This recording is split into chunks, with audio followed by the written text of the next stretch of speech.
औज़ुबिल्लाहि समीइल अलीम मिनश्शैतानिर्रजीम बिस्मिल्लाहिर्रहमानिर्रहीम अल्हम्दुलिल्लाहिल्लज़ी हदाना लिहाज़ा वमा कुन्ना लिनहतदिया लौला अन हदानल्लाह।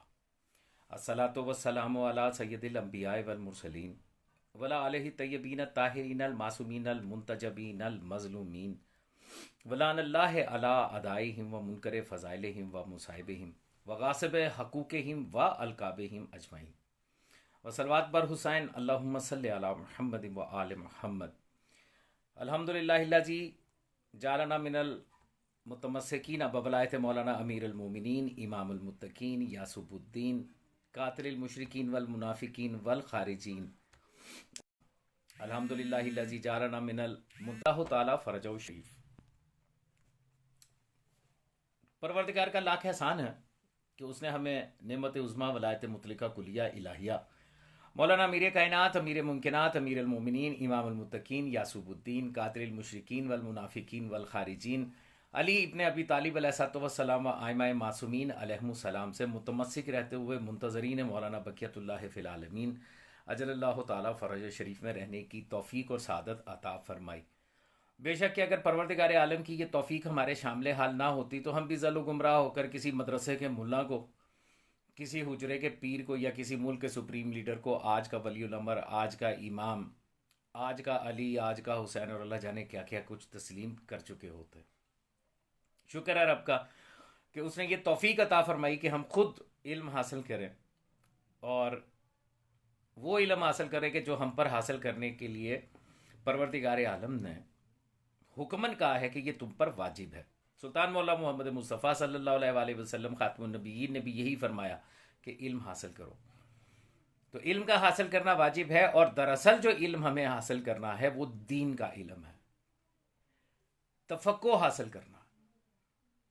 मुल्लाओं ने अपनी मोनोपली बनाई और उन्होंने कहा जी ये तफक्को हो फिर दीन जो है ये तो बड़ा मुश्किल काम है, इसके लिए 7 मज़ामीन में PhD करनी पड़ती है, सारी ज़िंदगी मदरसे में खुम्स, सदकात, ज़कात, खैरात, कुर्बानी की खाले, फितराना, चंदा, इसके पैसों पे हराम की रोटियां तोड़नी पड़ती हैं अच्छे खासे हट्टे कट्टे होने के बावजूद, क्योंकि दरअसल ये सारा माल जो है ये तो बेवाओं का, यतीमों का, मस्कीनों का है, लेकिन ये मदरसे में बैठ के मुफ्त में रोटियां तोड़ते हैं, मेहनत करके रोटी नहीं खाते।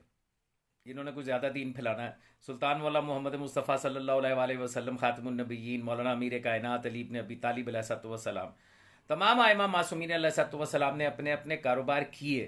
किसी ने ज़राअत अपनाई, किसी ने तजारत की।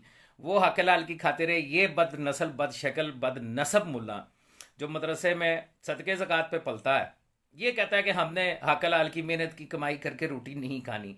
क्या किया जा सकता। बहरहाल दीन का ठेकेदार बना हुआ। मेरा जो हमेशा से सिलसिला रहा वो इस निज़ाम बिदती जलालत वलायत फ़की और निज़ाम इज्तिहाद व तकलीद के बारे में रहा। कैसा अजीब वक्त आ गया है कि आज मुझे शिया कौम को अज़मत सादात के हवाले के साथ गुफ्तगू करके समझाना पड़ रहा है, बताना पड़ रहा है। मेरी कतन ये जिम्मेदारी नहीं है कि मैं आपसे ज़बरदस्ती मनवाऊँ कि जनाब आप, मैं जो बात कह रहा हूँ आप उसको ज़रूर तस्लीम करें। मेरा काम सिर्फ इतना होता है और हमेशा से यही रहा है कि मैं अपने दलाइल आप लोगों के सामने रखता हूँ ताकि हुज्जत तमाम हो जाए, और जब मेरे वक्त के ज़माने का इमाम आ जाए और उसकी कचहरी में सारे पेश हों तो वहाँ पे कम अज़ कम जहाँ मैं ये गुजारिश करूँ कि मौला मैंने अपना हक अदा करने की कोशिश की थी, मैंने इनके सामने दलाइल रखे थे, वहाँ आप लोग जो भी मेरी पोस्ट के ऊपर या मेरी लाइव सेशंस के ऊपर या मेरी जो तहारीर होती है उनके ऊपर आके कमेंट करता है तो वो बतौर गवाह हो। वो जब मैं मौला के सामने सरकार बक़ियतुल्लाह फ़िल आलमीन अजलल्लाहु ताला फ़रजहु शरीफ के सामने जब मैं अपना मुकदमा रखूं कि मौला मैं आराम से नहीं बैठा था, मैं खामोश नहीं बैठा था, मैंने अपनी सदाए एहतजाज बुलंद की थी, मैंने इनके सामने दलाइल रखे थे, वहाँ आप लोगों को बतौर गवाह बुलाया जाए और पूछा जाए कि हाँ भाई क्या तुम्हारे सामने इसने दलाइल रखे थे, क्या इसने तुम्हारे सामने हुज्जत तमाम की थी, और आप चाहते ना चाहते हुए ये गवाही देने पे मजबूर होंगे उस अदालत के अंदर कि हाँ आपने मेरा प्रोग्राम देखा था, आपने मेरी गुफ्तगू सुनी थी, आपने मेरी तहरीर पढ़ी थी, आपने मेरी पोस्ट देखी थी, और यही मेरी बुनियादी ख्वाहिश होती है। बहरहाल जब से अल्लाह यारी ने अक़द सैयदजादी के ऊपर गुफ्तगू शुरू की है, तब से एक अजीबोगरीब फितना सा बरपा है। और हैरत मुझे होती है कमेंट्स पढ़ के कि कमेंट्स करने वालों में ज़्यादा तादाद जो है वो सादात भी शामिल है उसके अंदर, जो अपने आप को माशाल्लाह से सैयद समझते हैं। नामों के साथ जाफरी रिजवी लिखा होता है, किसी के साथ काजमी लिखा होता है, किसी के साथ लफ्ज़ सैयद लिखा होता है। दूसरे नंबर पे जो सबसे आगे इस वक्त चल रहे हैं कमेंट्स करके और बदतमीजी करते हुए अजीबो गरीब किस्म के कमेंट करते हैं, उनमें से बड़ा नाम जो है वो है आवान बरादरी। अब बंदा पूछे कि जी आप आवान हैं, तो सारी जिंदगी गुजर गई अवानों को इज्जत देते हुए, और वजह सिर्फ एक ही है कि उनका ये दावा है, मैं फिर रिपीट कर रहा हूं, उनका ये दावा है कि वो मेरे हिस्से के मौला सरकार अब्बुल फजल अब्बास अलैहिस्सलाम की नस्ल में से हैं। ये उनका दावा है और इसी वजह से उनकी इज्जत की जाती है। सादात उनका बड़ा एहतराम करते हैं कि जी ये क्लेम करते हैं अवान क्लेम करते हैं सरकार अब्बुल फजल अब्बास अलैहिस्सलाम जो है उनकी नस्ल में से, ये क्लेम करते हैं। ठीक है, कर रहे हैं क्लेम, और भी बड़ी बड़ी दुनिया बड़ा बड़ा कुछ कर रही है। आप तो हाशमी सादात भी मैदान में आ चुकी हुई है और यकीनन आप उसके बारे में जानते होंगे कि जिन्होंने कहा कि जी हाशमी भी सैयद होते हैं और हम भी सादात में से हैं। तो कमेंट्स पढ़ के और बड़ी हैरत होती है।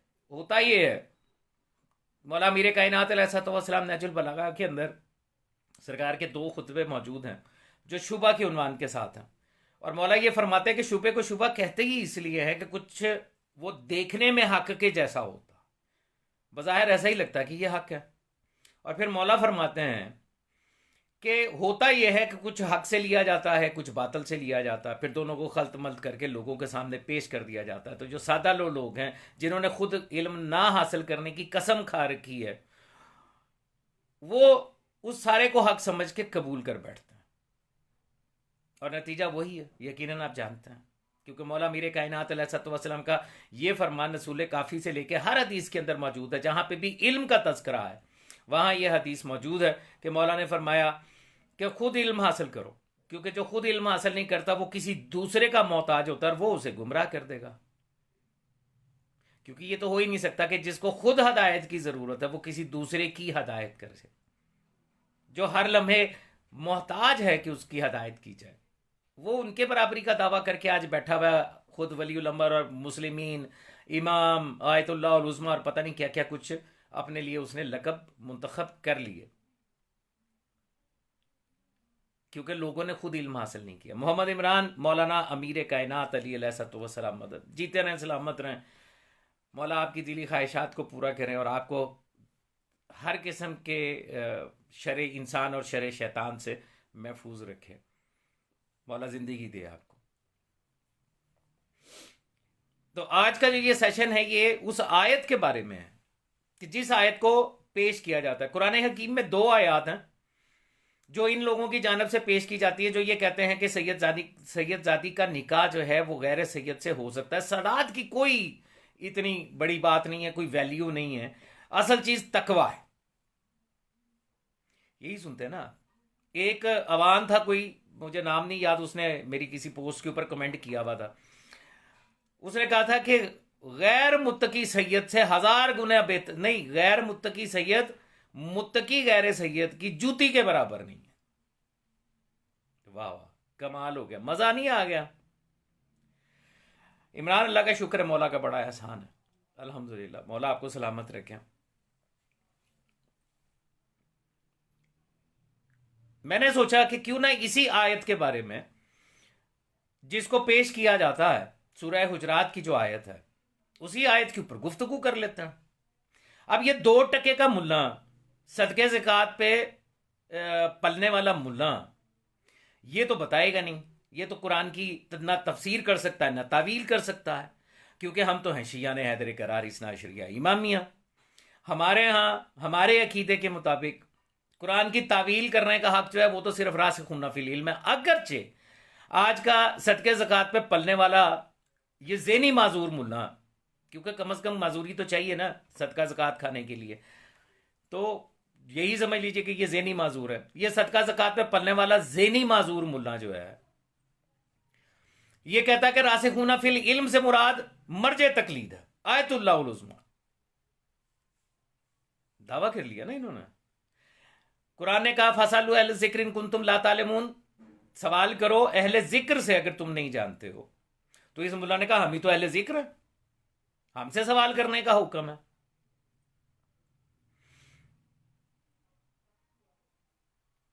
ठीक है, तो हर चीज को कैप्चर कर लिया इस मुल्ला ने। साजद अली, ये बोलना बहुत जरूरी है। ये आज जितना भी फसाद खड़ा हुआ है दीन के अंदर, ये आज कौम के अंदर जितने भी इख्तलाफात हैं, उसका जिम्मेदार ये सदके ज़कात पे पलने वाला मुल्ला ही तो है, जिसने मौला की तकरीम नहीं सिखाई, जिसने मौला के फजाइल नहीं बताए, अपनी तकरीम करवाने बैठ गया। ठीक है, तो आज हम चलते हैं उस आयत की तरफ और फिर मौला से पूछते हैं, ताकि हमें पता चले कि क्या नसब की कोई अहमियत है या नहीं है। और वो जो आयत के अंदर परवरदिगार आलम फरमा रहा है कि हमने तुम्हें कबाइल में और खानदानों में तकसीम किया और फिर तुम में से सबसे बेहतर वो है कि जो मुत्तकी है, तो वहां पे जो ये कहना कि तुम में सबसे बेहतर वो है जो तकवे पर है, उससे मुराद क्या है? इससे पहले जो परवरदिगार आलम फरमा रहा है इस आयत से पहले, उससे मुराद क्या है? ठीक है, तो चलते हैं, पहले आयत देखते हैं, फिर उससे जानते हैं कि जिस पर कुरान नाजिल हुआ कि वो क्या फरमाता है। वही तो बताएंगे ना कि इस आयत की तफसीर क्या है। ठीक है, आज दुनिया इस चक्कर में पड़ गई, वो जी नसब की कौन सी अहमियत है। अच्छा चले, इससे पहले कि मैं आयत की तरफ जाऊं, ये किताब का नाम है इल्लुल शराए, शेख सदूक की लिखी हुई किताब है। जो लोग ये कहते हैं कि नसब और खानदान की कौन सी अहमियत है, मैंने अपने किसी सेशन में कहा कि हमारे अकीदे के मुताबिक नबी और इमाम जो है ये एक मारूफ खानदान से होता है, और नबी का बेटा ही आगे से नबी बनेगा, या इमाम का बेटा जो है वो उसी में से ही आगे इमाम बनेगा। इधर अल्लल्ले तल्लल्ले इधर उधर के लोगों में से राह चलते लोगों को पकड़ के अल्लाह ना तो नबी बनाता है ना इमाम बनाता। उसके ऊपर भी एतराज कर दिया किसी फलसफी ने, उसने भी कह दिया फैसलाबाद जो तुमने कमेंट किया ना बेटे, ये अपनी अम्मा को दे दो जाके मेरी तरफ से बतौर तोहफतन हदियतन, उनको बहुत जरूरत है इस चीज की। ठीक है, शर्म आनी चाहिए, इतने लोग देख रहे हैं इसको और लोग कमेंट्स भी पढ़ रहे हैं, और तुम अपनी माँ के सबसे जरूरी जो अज़्व है उसको लेके यहाँ पे अपने नाम के साथ तुमने लिख दिया। कितनी गलत बात है, शर्म आनी चाहिए। घर की बातें बाहर नहीं किया करते, बेगैरती होती है। अच्छा जी, ये इल्लुल शराए जिल्द नंबर 1 है, सफा नंबर है 235। 235 इसका बाब नंबर 155। इल्लुल शराए सफा नंबर 235, जिल्द नंबर 1, इसका चैप्टर नंबर है 155, 155 नंबर। ठीक है, शाहिद कोसा मौलाना मीर कायनात अली अलैहिस्सलाम मदद। इसका हेडिंग क्या है, इस चैप्टर की हेडिंग क्या है? वो सबब जिसकी बिना पर लाजिम है कि इमाम किसी मशहूर कबीले, किसी मशहूर कौम, किसी मशहूर नस्ल और मशहूर घराने का हो। नीज वो सबब के जिसकी बिना पर वाजिब है कि इमाम मखलूक में सबसे ज्यादा सखी, सबसे ज्यादा शुजा, सबसे ज्यादा उफ अफू करने वाला और गुनाहों से बचा हुआ और मासूम हो। ये मेरी लिखी हुई किताब नहीं है, शेख सदूक की लिखी हुई किताब है। तनवीर अब्बास मौलाना मीर कायनात अली अलैहिस्सलाम शेख सदूक की लिखी हुई किताब है, और इसके अंदर अहादीस लिखी हुई होती है। ठीक है, चैप्टर में क्या गया? किसी इमाम, मशहूर कबीला, मशहूर कौम, मशहूर नस्ल, मशहूर नस्ल, समझ आई? नस्ल की क्या अहमियत है? मशहूर नस्ल और मशहूर घराने का। हवाला मैं फिर रिपीट कर देता हूं, किताब का नाम इल्लुल शराए, उर्दू तर्जमा मार्केट में अवेलेबल है, जहां से दिल करता ले लें, या जो PDF है उसमें से डाउनलोड कर लें। किताब का नाम इल्लुल शराए, शेख सदूक की लिखी हुई, इसकी जिल्द नंबर 1 है, पेज नंबर है 235, 235, सफा नंबर 235 है और इस पे चैप्टर नंबर है 155, बाब नंबर 155। वो सबब जिसकी बिना पर लाजमी है कि इमाम किसी मशहूर कबीले, किसी मशहूर कौम, मशहूर नस्ल और मशहूर घराने का हो। मैं नहीं कह रहा भाई। इसके आगे जो रवायत है वो मैं आपको बता देता हूं, सुना देता हूं। बयान किया मुझसे मोहम्मद बिन मूसा बिन मुतवक्किल ने, उन्होंने कहा कि बयान किया मुझसे अली बिन हुसैन साद आबादी ने, उन्होंने रवायत की अहमद बिन अबी अब्दुल्ला बरकी से, उन्होंने अपने बाप से, उन्होंने हसन बिन अली बिन अबी हमजा से, उन्होंने अपने बाप से, उन्होंने कहा कि बयान किया मैं एक मरतबा जर्रार ने हशाम बिन अल हकम से नबी सल्लल्लाहु अलैहि वसल्लम के बाद इमाम की दलील सबूत के मुतालिक सवाल किया गया तो हशाम ने कहा उसके लिए 8 अदद दलीलें हैं और निशानियां। इमाम के लिए 8 अदद दलीलें और निशानियां, इनमें से 4 नसबी हैं। तवज्जो फरमाई, नसब का तस्करा हो रहा, तकवे का तस्करा बाद में है, पहले नसब का तस्करा। इनमें से 4 नसबी हैं और 4 जाती हैं। आगे फरमाते वो 4 निशानियां जो नसब से मुतल्लिक है कि इमाम को किसी मारूफ कबीले, मारूफ कौम, मारूफ नसब और मारूफ घराने से होना लाजिम है। पकड़ो जाके हशाम का गिरेबान। हशाम ये तू क्या कर रहा? मोमिन मोमिन का कुफ है, हम सारे एक जैसे हैं। तूने ये यहां पे बीच में नसब किधर से घुसा दिया? नसब का क्या ताल्लुक आ गया? एक मोची मुसल्ली जो है वो भी मुत्तकी होके इमाम हो सकता है। असल चीज तकवा है। कहो जाके हशाम को, लड़ो जाके उससे।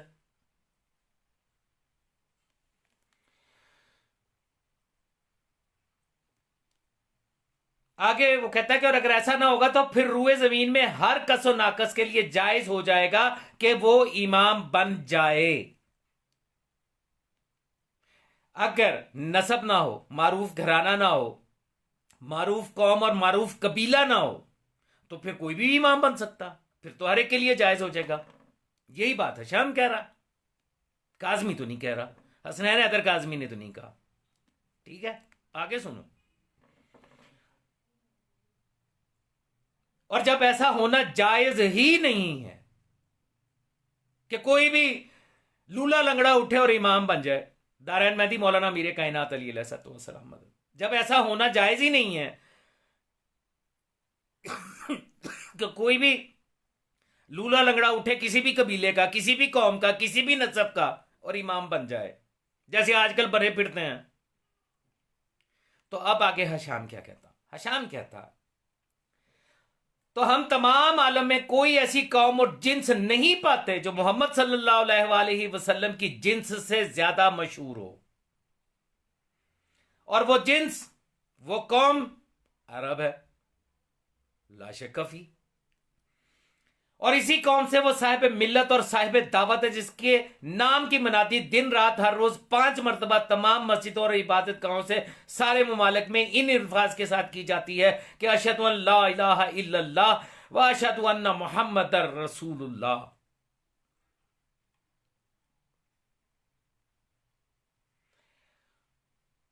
और आप सल्लल्लाहु अलैहि वसल्लम की ये दावत हर नेको बद और आलिम व जाहल तक रोजाना दिन रात पहुंचती है, इससे सब वाकिफ है, इससे कोई इनकार नहीं कर सकता। लिहाजा ये मुसल्लिम है कि इससे ज्यादा मशहूर कोई कौम नहीं, इसलिए कि मोहम्मद सल्लल्लाहु अलैहि वसल्लम का ताल्लुक उसी कौम से है जो दुनिया की मशहूर तरीन कौम है। और जब ये मशहूर कौम है तो फिर यह भी जरूरी है कि इमाम भी उसी कबीले से हो और सबसे ज्यादा मशहूर हो, ताकि लोग उसे पहचान सकें। और जब यह लाजम है तो यह भी लाजिम है कि इमाम उस खानदान से और घराने से है जो मोहम्मद सल्लल्लाहु अलैहि वसल्लम का घराना है। कुरैश में से क्यों नहीं? बाकियां तो छड्डो, कुरैश में से क्यों नहीं? ये तखसीस क्यों का घराना है मोहम्मद और आले मोहम्मद अलैहिस्सलाम में से ही होना चाहिए। नसब की तो कोई अहमियत नहीं ना, शर्म तो नहीं आती बात करते हुए। फिर इस घराने में भी सिर्फ वो इमाम जिसके मुतालिक हजरत सल्लल्लाहु अलैहि वसल्लम की नस हो।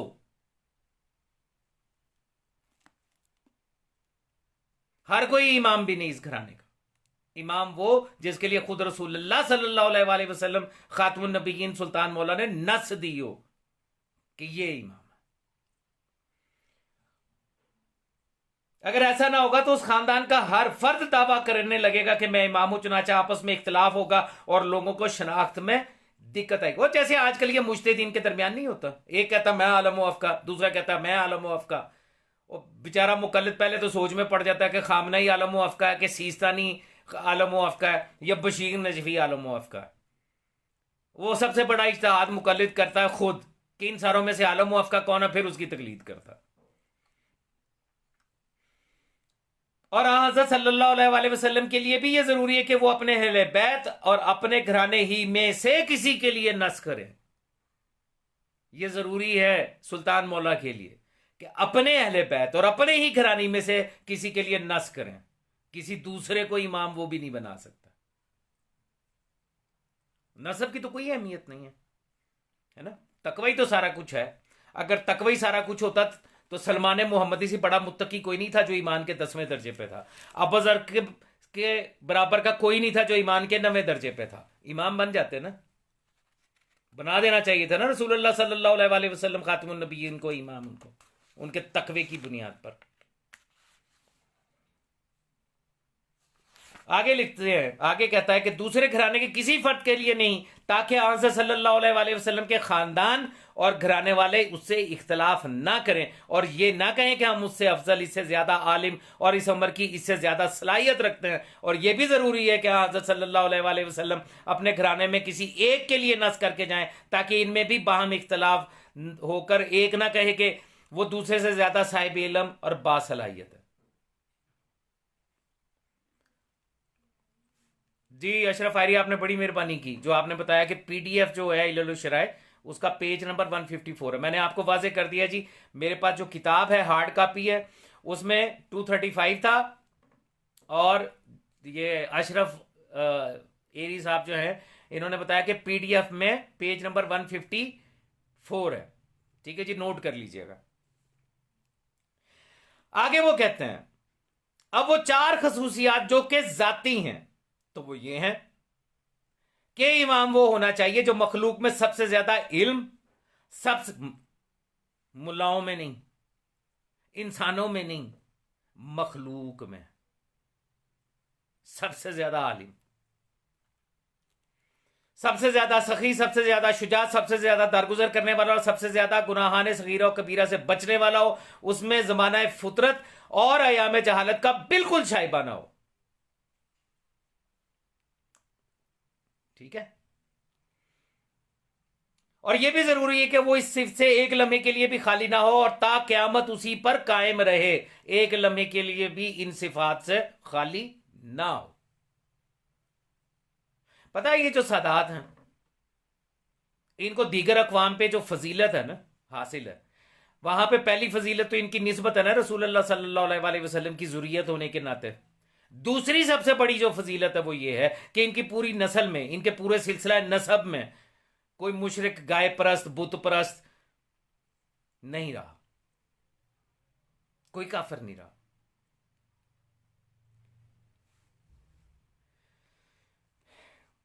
सदाकत हुसैन, सदाकत अली शाह, वालेकुम अस्सलाम।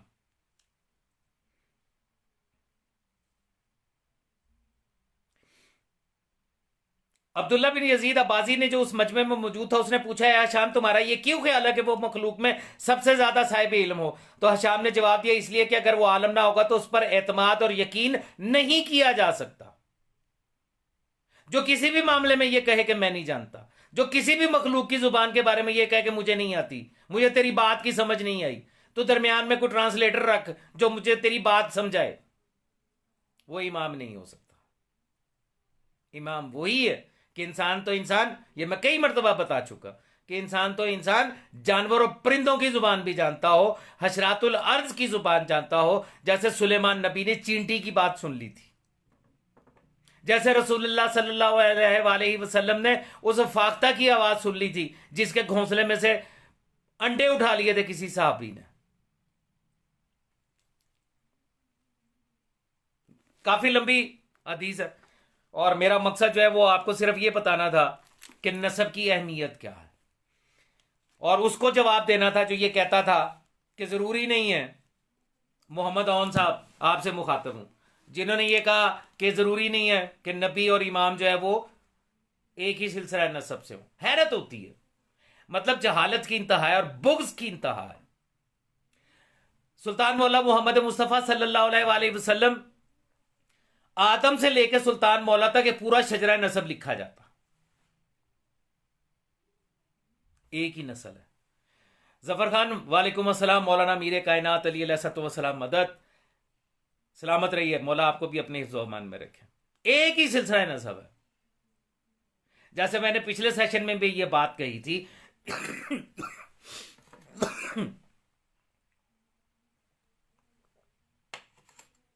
माफी चाहता हूं कि हजरत नूह के 4 बेटे हैं, एक तूफान में गर्क होके मर गया, कुरान ने कहा वो तेरा अहल ही नहीं। कई पूछते हैं उस सैयद के बारे में क्या कहते हैं, उस सैयद के बारे में क्या कहते हैं जो बदकार है। अबे जाहिलों की औलादो, ये किताबें भरी पड़ी हैं, इल्ल शराय से लेके जितनी भी हदीस की किताबें हैं, उसमें बताया गया कि जो विलायत मासूमीन पर कायम है, अगर वो बदकार है, अगर वो बदकार है तो तब भी उसे फासिक कह सकते हो, फासिक को फाजर नहीं कह सकते।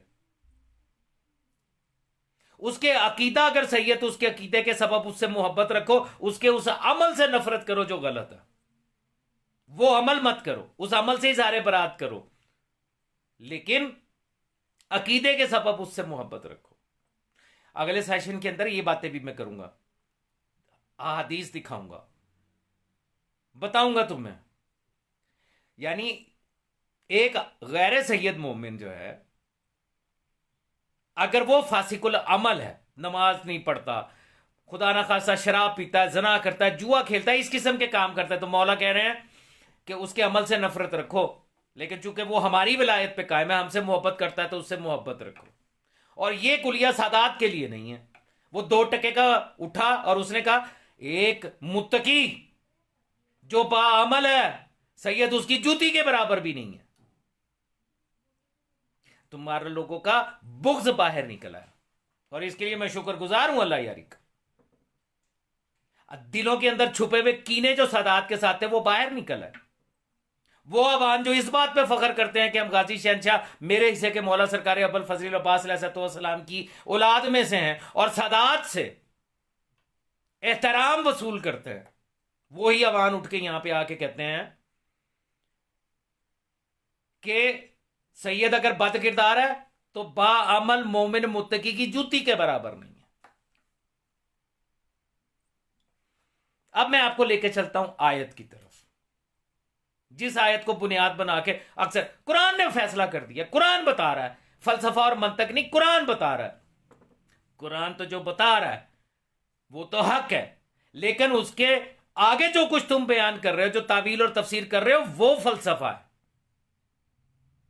और यही बात आज मैं साबित करूंगा और हदीसे रसूलुल्लाह सल्लल्लाहु अलैहि वसल्लम से साबित करूंगा। अब हिम्मत करो और देखो, और फिर इसका तोड़ दो, फिर इसका जवाब दो और बताओ कि ये गलत है, ठुकरा के दिखाओ हदीस को। ठीक है, पहले आयत देखेंगे और फिर उसके बाद इंशाअल्लाह मेरे मौला ने चाहा तो उसकी तफसीर सुल्तान मौला मोहम्मद मुस्तफ़ा सल्लल्लाहु अलैहि वसल्लम खातमुन नबीयीन से देखेंगे कि वो क्या फरमाते हैं।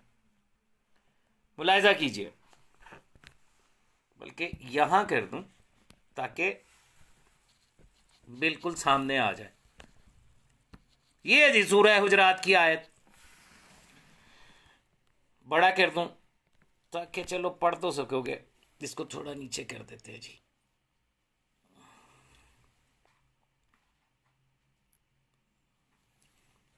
लो जी, ये है जी आयत।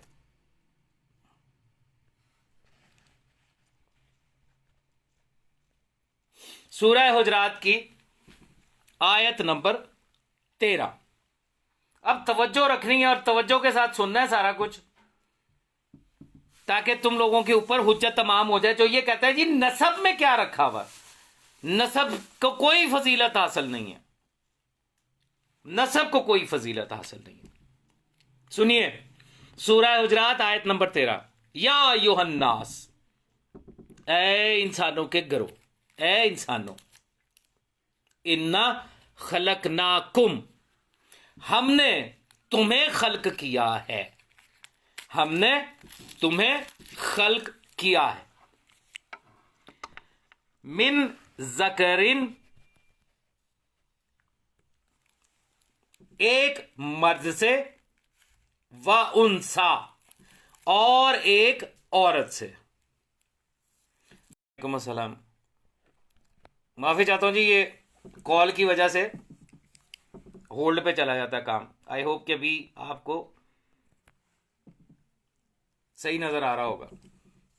आयत ये कह रही है, इन्ना, बेशक के हमने, खलकनाकुम, तुम्हें खल्क किया है, किससे? मिन ज़करिन, एक मर्द से, व उनसा, और एक औरत से। आगे इरशाद होता है, वजअलनाकुम, और फिर हमने तुम्हें बनाया। तुम खुद नहीं बने, यह फैसला तुम्हारा नहीं है कि तुमने ऐसा किया, हमने किया। वजअलनाकुम, और फिर हमने बनाया तुम्हें, शऊबन व कबाइला लितारफू, हमने बनाए तुम्हारे खानदान, शऊबन व कबाइला, तुम्हारे खानदान और कबीले, लितारफू, ताकि तुम एक दूसरे को अपना तारुफ करवा सको। आयत ये कह रही है कि एक मर्द और एक औरत से, यानी आदम और हव्वा से तुम्हें पैदा किया गया, वहां से तुम्हारी नस्ल चलती है, और फिर हमने बनाया है तुम्हारे खानदान भी और कबीले भी।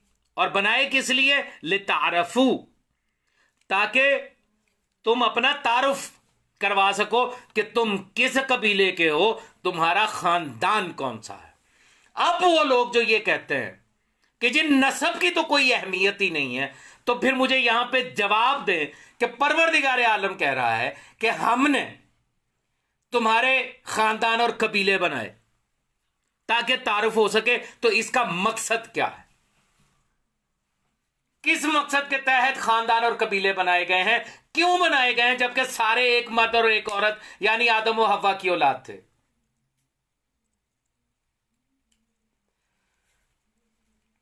यहां पर इसी आयत में आगे चलता है, इन अक्रमकुम इंदल्लाहि अतकाकुम, और फिर ये जो तुम कबीलों और खानदानों में हमने तुम्हें तकसीम किया है ताकि तुम अपने एक दूसरे को तारुफ करवा सको कि तुम्हारी नस्ल कौन सी है, तुम्हारा नसब क्या है। तो फिर इसके बाद याद रखना कि तुम में से अल्लाह के नजदीक करामत वाला वो है जो ज्यादा मुत्तकी है। अब यहां पे मेरा आपसे सवाल है,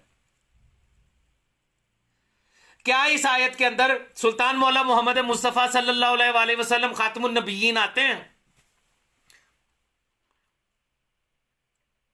क्या ये जो इन्ना अक्रमकुम इंदल्लाहि अतकाकुम की जो आयत है, ये रसूलुल्लाह सल्लल्लाहु अलैहि वसल्लम, मौला मीरे कायनात, मखदूमा कायनात सलवातुल्लाह अलैहा, मौला हसन बादशाह, मौला हुसैन बादशाह, क्या ये सब के सब उसके अंदर इस आयत में फॉल करते हैं? क्या ये आयत उनके लिए भी है? या उनके ऊपर ईमान रखना, उनकी विलायत में रहते हुए अपनी जिंदगी गुजारना इंसान को मुत्तकी बनाता है? यानी हद जहालत की कि जिन पर ईमान लाकर इंसान मुत्तकी होने की तरफ पहला कदम बढ़ाता है,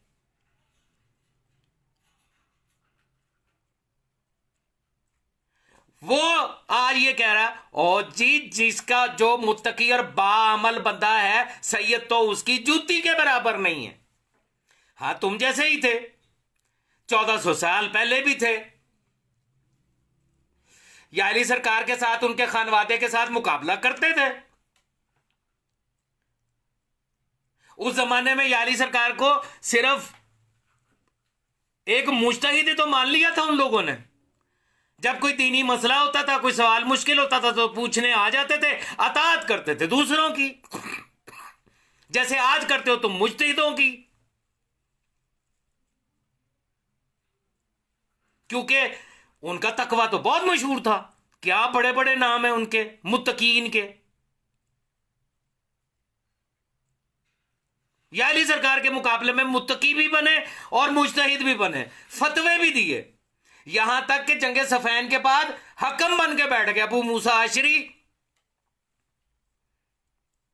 और उमरे आस जैसे, कौम ने उनको हकम बना लिया क्योंकि मुत्तकी थे ना, इल्म बड़ा था उनके पास, कुरान और हदीस उन्होंने बड़ी सीख रखी थी। गदीर खुम का ऐलान तो याद ही नहीं था।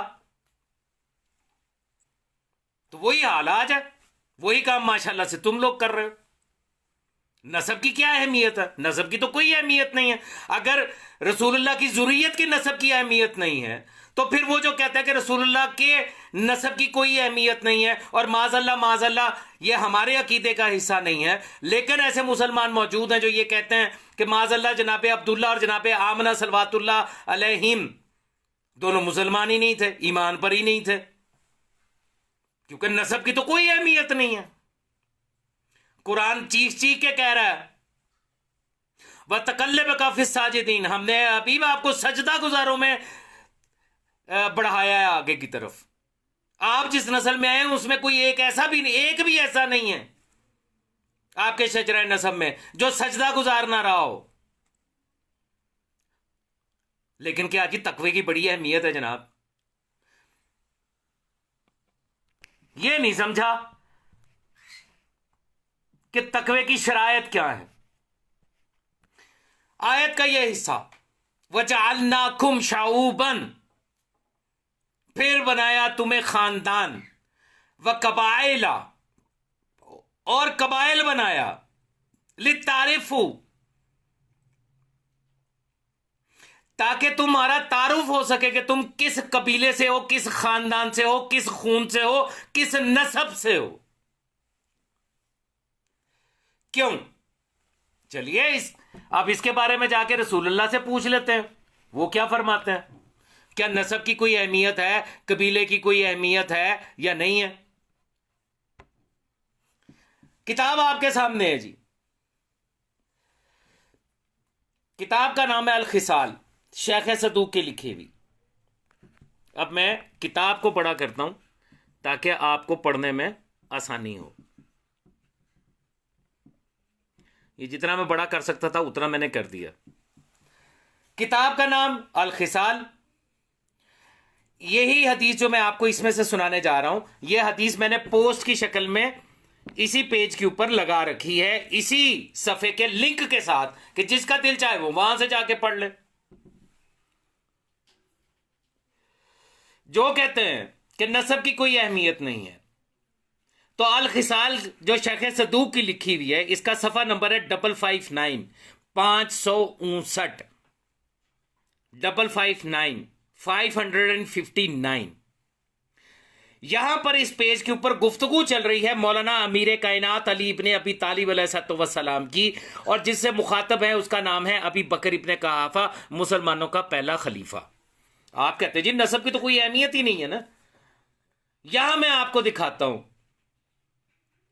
कि नस्ब के हवाले से क्या अहमियत है, कि मौलाना अमीर कायनात अलैहिस्सलाम अबू बकर इब्ने कहाफा और उस वक्त जो वहां पे जितने सहाबा बैठे हुए थे उनके दरमियान फखर क्या फरमा रहे हैं। ठीक है, तवज्जो कीजिएगा, हवाला आपने अच्छे तरीके से देख लिया होगा। मैं यहां से पढ़ रहा हूं, अगरचे यहां से मैं शुरू कर रहा हूं। सरकार अमीर कायनात उससे पूछते, तू खुदा की कसम खा के गवाही दे, क्या ऐसा नहीं है? क्या कोई गैर भी है इसमें शामिल? तो वो आगे से जवाब देता है अल्लाहुम्मा ला, खुदा की कसम नहीं, आपके अलावा कोई नहीं। अब तवज्जो फरमाइएगा इसके ऊपर, मैं यहीं से पढ़ रहा हूं, अल्लाहुम्मा ला। यहां पर ऊपर जो गुफ्तगू चल रही थी उसको छोड़ के यहां से काला, यानी अमीर कायनात अली इब्ने अबी तालिब अलैहिस्सलाम फरमा रहे हैं, उन्होंने कहा, क्या कहा? काला नशत्तुकुम बिल्लाह, ए अबू बकर इब्ने कहाफा, क्या तू अल्लाह के लिए गवाही देता है? हल फीकुम अहदा, क्या तुम में कोई एक भी ऐसा है? काला लहू, कि जिसको कहा और रसूलुल्लाह सल्लल्लाहु अलैहि वसल्लम ने, है न जा अबू बकर यख्तब फातिमता अलैहिस्सलाम फाबी यज़वजहू, कि जिसको अबू बकर इब्ने कहाफा ने आके ये कहा जनाब सैयदा सलवातुल्लाह अलैहा के लिए कि मैं इनके साथ निकाह करना चाहता हूं। वजा उमर इब्ने खताब यख्तबुहा फाबी यज़वजहू, उसने भी यही ख्वाहिश जाहिर की। फ़ख़तबत इलैहि फ़ज़वजनी, तो रसूलुल्लाह ने उन दोनों को, तुम दोनों को इनकार किया और मेरे साथ निकाह किया। फजा अबू बकर व उमर, और फिर अबू बकर और उमर दोनों आए। फ़काला,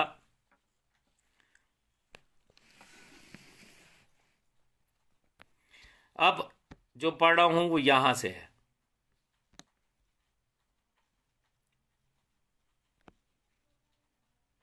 ये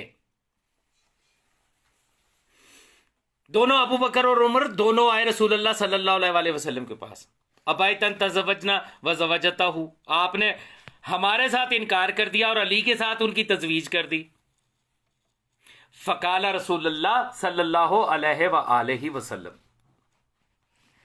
तो फिर रसूलुल्लाह सल्लल्लाहु अलैहि वसल्लम ने फरमाया, मा मनातकुमा व ज़वजतहू, मैंने तो तुम्हें मना नहीं किया और ना ही मैंने उनकी तजवीज की है, यानी मखदूमा कायनात सलवातुल्लाह अलैहा का अक़द मुबारक। बल, लेकिन, बल्कि अल्लाहु मनाकुमा व ज़वजहू, वो अल्लाह है जिसने तुम्हारे लिए मना किया और अली के साथ अक़द का हुक्म दिया। मौला मीरे कायनात ने कहा, क्या ऐसा नहीं है? क्या मेरे अलावा ये किसी के लिए कहा गया गैरी? कालू अल्लाहुम्मा ला, तो यहां पे इब्ने कहाफा ने ये कहा अल्लाहुम्मा ला, कि अल्लाह की कसम नहीं, आप ही हैं जिनके बारे में रसूलुल्लाह ने ये फरमाया। अब यहां से सुनिएगा, फिर ये अली सरकार मुखातब होते हैं और ये गुफ्तगू चलती है यहां तक। मौला मीरे कायनात अबू बकर इब्ने कहाफा से मुखातब होके कह रहे हैं, काला नशत्तुकुम बिल्लाहि हल समिअतुम रसूलुल्लाह सल्लल्लाहु अलैहि यकूल, क्या तू अल्लाह के लिए गवाही देगा? क्या तू अल्लाह की कसम खा के कहता है हल समिअतुम, कि क्या तूने नहीं सुना? किससे? रसूलुल्लाह सल्लल्लाहु अलैहि यकूल, कि रसूलुल्लाह सल्लल्लाहु अलैहि वसल्लम ने फरमाया, कुल्लु सबबिन व नसबिन मुनक़ते यौमिल क़ियामा इल्ला सबबी व नसबी, हर सबब और नसब मुनक़ते हो जाएगा यौम क़यामत में, इल्ला सबबी व नसबी, सवाए मेरे सबब के और मेरे नसब के। क्यों भाई? अगर नसब की और सबब की कोई अहमियत नहीं है तो रसूलुल्लाह सल्लल्लाहु अलैहि वसल्लम सुल्तान मौला खातमुन नबीयीन क्यों फरमा रहे हैं कि हर नसब और सबब कता हो जाएगा, कट जाएगा, खत्म हो जाएगा, सवाए मेरे नसब के और मेरे सबब के? क्यों? अगर अहमियत नहीं है तो, अगर तकवा ही सारा कुछ है तो क्या कोई गैर सैयद मुत्तकी जो अपने आप को मुत्तकी समझता है या जिसे लोग मुत्तकी समझते हैं, वो ये दावा कर सकता है कि रोज़े महशर जो है मैं रसूलुल्लाह के नसब से उठाया जाऊंगा? क्या ये फख्र सिर्फ और सिर्फ ज़ुर्रियत रसूलुल्लाह सल्लल्लाहु अलैहि वसल्लम खातमुन नबिय्यीन को हासिल नहीं? तुम कहते हो नसब की अहमियत नहीं। अगर अहमियत नहीं तो रोज़े महशर ज़रूरत ही नहीं थी रसूलुल्लाह को ये बात कहने की कि हर नसब और सबब मुनकते हो जाएगा, कता हो जाएगा स्वाय मेरे सबब और नसब के। क्या जरूरत थी या रसूल अल्लाह, सारे के सारे आपके उम्मती हैं, और फिर उनमें से जो मोमिनीन हैं और फिर मुत्तकीन हैं, उनके होते हुए आप फरमा रहे हैं कि हर एक का नसब खत्म हो जाएगा स्वाय मेरे नसब के। क्यों फरमा रहे हैं? ये लोग जवाब जानना चाहते हैं जो ये कहते हैं कि नसब की तो कोई अहमियत ही नहीं है, तकवा ही सारा कुछ है। दीजिए जवाब जनाब, क्यों कहा है रसूलुल्लाह सल्लल्लाहु अलैहि वसल्लम ने अपने नसब को, अपने नसब को, अपने नसब को क्यों मखसूस किया कि सबके नसब खत्म हो जाएंगे सवाए मेरे नसब के? वजह क्या है? नसब की अगर कोई अहमियत नहीं है तो यह हुक्म क्यों?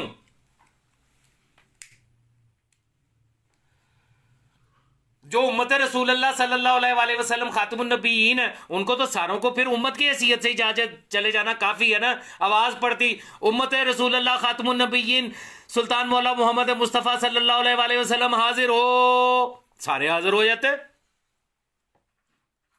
ये नसब क्यों?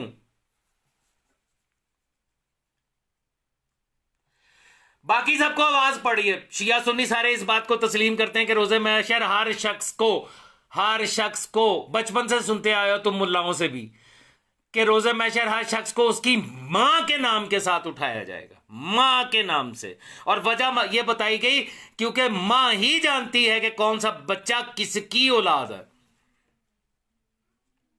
तो फिर ये रोजे महशर जो नसब रसूलुल्लाह सल्लल्लाहु अलैहि वसल्लम खातमुन नबीयीन सुल्तान मौला है, इसका बाकी रहना क्या इस बात की दलील नहीं है कि जो इस नसब में है उसको आवाज उसके बाप के नाम के साथ ही दी जाएगी? और सिर्फ उसके बाप के नाम से नहीं, उसके बाप, फिर उसके बाप, फिर उसके बाप, और फिर उसके बाप, यहां तक कि रसूलुल्लाह सल्लल्लाहु अलैहि वसल्लम तक पहुंचे, ताकि पता चले कि यह नस्ब रसूलुल्लाह में से है।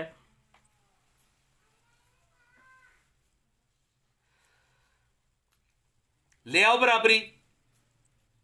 अब कहो कि नसब की कोई अहमियत नहीं है। मौला अमीर कायनात अली इब्ने अबी तालिब अलैहिस्सलाम अबू बकर इब्ने कहाफा जो मुसलमानों का पहला खलीफा है, उसके सामने खड़े होकर सहाबा कराम के मजमे में अपने नसब के ऊपर फख्र कर रहे हैं। सामने जो बैठे हुए हैं उनके सामने फख्र करने का मकसद क्या है? क्यों जता रहे हैं नसब को?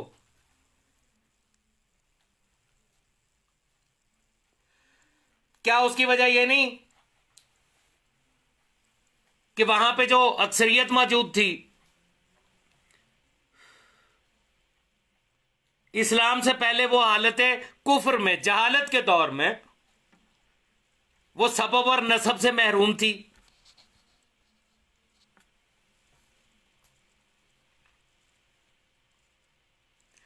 बताइए कि अगर नसब की कोई अहमियत नहीं है तो ये सब कुछ क्यों? या अली सरकार क्यों कह रहे हैं उसको? रसूलुल्लाह ने सबब का और नसब का क्यों कहा कि हर कोई मुनकते हो जाएगा, हर एक का नसब मुनकते हो जाएगा? और यह भी मैं वाज़ेह कर दूं कि इस हदीस में कहीं नहीं लिखा कि हरामी जो पैदा हुआ है, जो वल्दुजना पैदा हुआ है, उसका नसब कता होगा। फरमाया सबका, चाहे कोई हलाल ज़्यादा भी पैदा हुआ है तो उसका नसब नहीं रहेगा सिवाय मेरी जुर्रियत के। आओ ले आओ, करो बराबरी। बड़े दावे हैं तुम्हारे तकवे के, तुम कहते हो कि मुत्तकी गैर सैयद की जूती के बराबर सैयद नहीं है। दो जवाब रसूलुल्लाह सल्लल्लाहु अलैहि वसल्लम को, कहो या रसूलुल्लाह ये आपने क्या किया? आपने नसब क्यों कह दिया? कहो या अली सरकार को। और बात सिर्फ यहां खत्म नहीं हुई, ये आगे चलती है। मौला का सवाल आगे भी है। आगे फरमाते हैं फ़ाइया सबब अफज़ल मिन सबबी, क्या ये जो मेरा सबब है ये सबसे अफजल सबब नहीं? वाया नसब अफजल मिन नसबी, क्या तेरा नसब जो है मेरे नसब से अफजल है? क्या तेरा सबब मेरे सबब से अफजल है? वाया नसब अफजल मिन नसबी, क्या तेरा नसब मेरे नसब से अफजल है? या अली सरकार क्या कर रहे हैं? मुत्तकी हैं। मौला माजरत के साथ आज का 2 टके का फलसफी उठ के कहता है नसब की कोई अहमियत नहीं है। सरकार आप तकवे की बात कीजिए, आप इल्म की बात कीजिए, आप शुजात की बात कीजिए, आप नसब की बात क्यों कर रहे हैं? ये जो बैठे हुए फलसफी जो अल्लाह यारी के पैरोकार बन के आज 2 टके के उठ के कहते हैं कि सदात जो है, जो नस्ल और जुर्रियत रसूल अल्लाह है, वो मुत्तकी गैर सैयद की जूती के बराबर नहीं है। ये आपसे पूछ रहे हैं कि आप अपने नसब के ऊपर और सबब के ऊपर फख्र क्यों कर रहे हैं? इर्द गिर्द तो सारे साहबा कराम बैठे हैं, बड़े बड़े मुत्तकी हैं।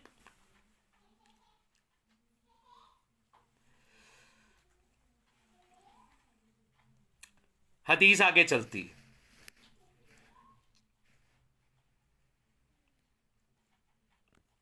अब आगे मौला फरमा रहे हैं, ए नबी व आबा रसूलुल्लाह लि अखवान, मेरा बाप और रसूलुल्लाह सल्लल्लाहु अलैहि वसल्लम के वालिद आपस में भाई हैं।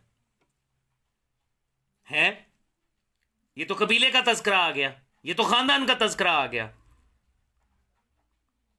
बुनियाद तो तकवे को होनी चाहिए थी, फख्र तो तकवे पे होना चाहिए था। फिर फरमाते हैं, व इन्नल हसन वल हुसैन इब्नी रसूलुल्लाह सल्लल्लाहु अलैहि वसल्लम। ये पढ़ रहा हूं, इन्नल हसन वल हुसैन इब्नी रसूलुल्लाह सल्लल्लाहु अलैहि वसल्लम व सैयदी शबाब अहलुल जन्ना इब्नाई। मौला मेरे कायनात फख्र फरमा रहे हैं कि मेरे वालिद और रसूलुल्लाह के वालिद आपस में भाई थे, यानी घराना एक, खानदान एक, कबीला एक। पहले तारुफ करवाया कि मेरे वालिद और रसूलुल्लाह के वालिद आपस में भाई थे। फिर कहा कि सरकार हसन बादशाह अलैहिस्सलाम और सरकार हुसैन बादशाह अलैहिस्सलाम इब्नी रसूलुल्लाह सल्लल्लाहु अलैहि वसल्लम व सैयदी शबाब अहलुल जन्ना इब्नाई, रसूलुल्लाह के बेटे हसन और हुसैन अलैहिस्सलाम जो जन्नत के जवानों के सरदार हैं, इब्नाई मेरे बेटे हैं। ये नसब पे फख्र क्यों? आगे मौला पूछते हैं, गैरी, क्या मेरे अलावा भी ये शर्फ किसी को हासिल है? तो अबू बकर इब्ने कहाफा ने आगे से जवाब दिया, कालू अल्लाहुम्मा ला। उसने कहा, अल्लाह की कसम नहीं, ये शर्फ सिर्फ आपके लिए है। अब मैं जिस हिस्से की तरफ बढ़ रहा हूं, ये सूरह हुजरात की आयत की तफसीर है।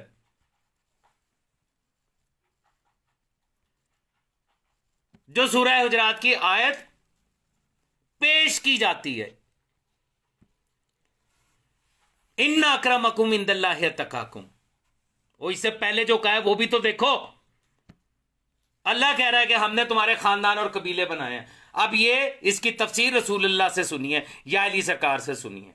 फरमाते हैं, काला नशत्तकुम बिल्लाह, क्या तू गवाही देगा अल्लाह के नाम पे, अल्लाह को हाजिर नाजर जान के। हल फीकुम, क्या तुम में कोई एक ऐसा है, हल फीकुम आहदा, कोई एक ऐसा है, काला लहू, कि जिसके बारे में रसूलुल्लाह सल्लल्लाहु अलैहि वसल्लम ने फरमाया हो, इन्नल्लाह खलकुल खल्क। यह है सूरह हुजरात की आयत का पहला हिस्सा, जिसमें कहा हमने तुम्हें एक मर्द और एक औरत से पैदा किया। इन्नल्लाह खलकल खल्क, अल्लाह ने खल्क को खल्क किया। आगे फरमाते हैं, फफरकहुम फरकतैन, और फिर उनको फिरकों में, गिरोहों में तब्दील किया, तकसीम किया। बात सिर्फ यहां नहीं रुकी, मौला मीरे कायनात आगे फरमाते हैं, फजाली मिन खैरुल फिरकतैन, और मुझे सबसे बेहतरीन फिरके में से करार दिया, सबसे अफजल, खैरुल फिरकतैन, फजालनी मिन खैरुल फिरकतैन, और हमें सबसे बेहतर गिरोह में करार दिया। बाकी गिरोह और हो गए, ये गिरोह और हो गया। आगे फरमाते हैं सुम जालहुम शऊबा फजालनी फि खैर शोबा, और फिर उनको खानदानों में तकसीम किया, अल्लाह ने किया। सुम्मा जालहुम शऊबा फजालनी फि खैर शोबा, उनको खानदानों में तकसीम किया और हमें उनमें से सबसे बेहतर खानदान में रखा, फी खैर शोबा। फिर फरमाते हैं सुम्मा जालहुम कबाइल, फिर उनके कबीले बनाए, अल्लाह अज़्ज़ा व जल ने उनके कबीले बनाए। सूरह हुजरात में पढ़ा है ना लफ्ज कि हमने तुम्हें खानदानों में और कबाइल में तकसीम किया। अब या अली सरकार बता रहे हैं कि रसूल अल्लाह ने यह बताया हुआ है, सुम्मा जालहुम कबाइल फजालनी फी खैर कबीला, फिर अल्लाह ने कबीले बनाए और हमें सबसे बेहतर कबीला मुंतखब किया, सबसे बेहतर कबीला कहा, उसमें रखा। फिर फरमाया सुम्मा जालहुम बयूता, फिर उनको घरों में करार दिया, यानी उनके घर बनाए। खानदान तो बहुत बड़ा होता और खानदान के अंदर हर एक का अपना अपना घर होता। सुम्मा जालहुम बयूता, फिर उनके घरों में तकसीम किया। फजालनी फी खैर बैत, और हमारे घर को सबसे बेहतर घर करार दिया।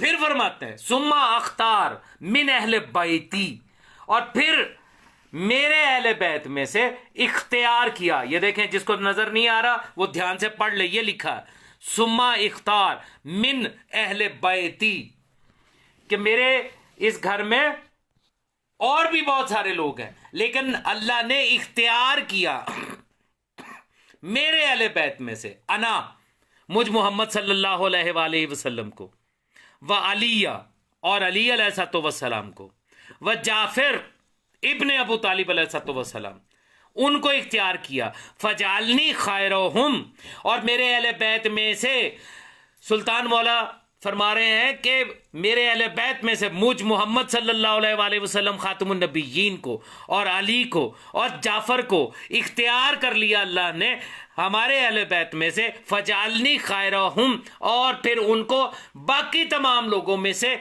बेहतर करार दिया। ये है सूरह हुजरात की आयत की तफसीर बजुबान मौलाना अमीर कायनात अली इब्ने अबी तालिब अलैहिस्सलाम, जो अबी बकर इब्ने कहाफा के सामने फख्र करते हुए बता रहे हैं, सवाल कर रहे हैं कि क्या तूने नहीं सुना? तो क्या तुम में से कोई एक ऐसा है कि जिसके लिए रसूलुल्लाह सल्लल्लाहु अलैहि वसल्लम ने ये फरमाया हो? अब मैं आपसे पूछता हूं कि आयत कह रही है कि हमने तुम्हें खानदानों में और कबाइल में तकसीम किया ताकि तारुफ हो सके, तो ये जो यारी सरकार अबू बकर इब्ने कहाफा के सामने भरे दरबार के अंदर तारुफ करवा रहे हैं और फख्र फरमा रहे हैं कि मेरे अलावा किसी के लिए ये सब कुछ है, तो इसका मतलब क्या है? इसका मकसद क्या है? क्यों कर रहे हैं? काश के तुम लोगों में से कोई वहां पे होता, वो उठ के कहता यारी जी सरकार मौला मौला है, मानते हैं आप इमाम हैं, हम मानते हैं, लेकिन असल चीज जो है वो तो तकवा है।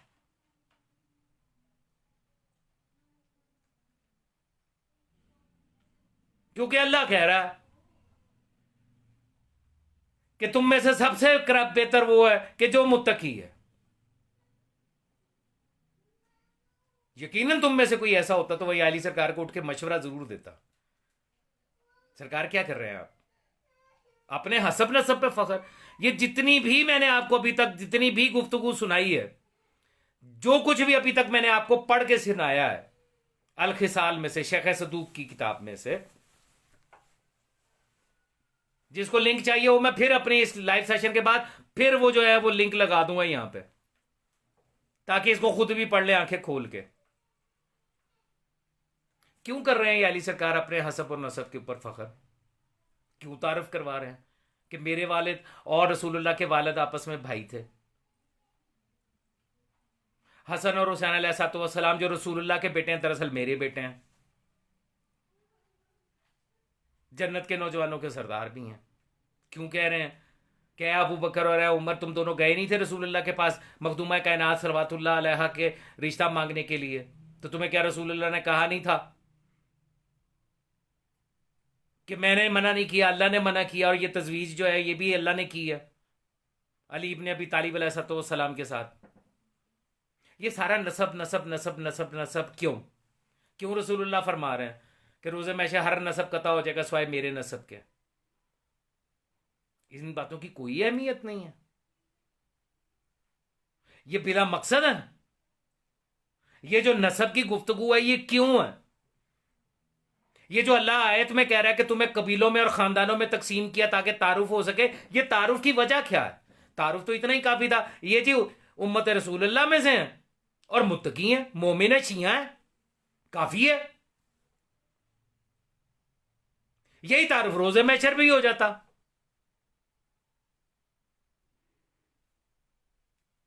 क्या हुआ?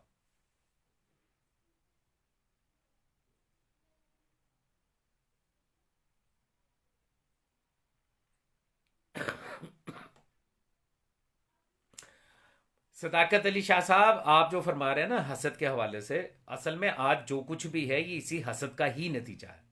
सगीर अब्बास मौलाना मीर कायनात अली अलैहिस्सलाम, मेरी गुफ्तगू तमाम होगी, मुझे लंबी चौड़ी गुफ्तगू नहीं करनी। मैंने आपको इलेरो शराय से हदीस सुनाई जिसमें नसब का तस्करा है। मैंने आपको कुरान हकीम की आयत की तफसीर सुनाई जिसमें नसब का तस्करा है। जो कहते हैं नसब की कोई अहमियत नहीं है, उनसे सवाल है ना, करो इनकार यहां पे नसब का। जाके कहो रसूलुल्लाह सल्लल्लाहु अलैहि वसल्लम से, या रसूलुल्लाह हम भी आपके मानने वाले थे, हम भी मोमन और मुत्तकी थे, हमारा नसब जो है वो तो आपने मुनकते कर दिया। हम तो अपने बाप के नाम साथ नहीं, अपनी मां के नाम के साथ उठाए जा रहे हैं। तो आपकी जुर्रियत जो है वो आपके नाम के साथ क्यों उठ रही है?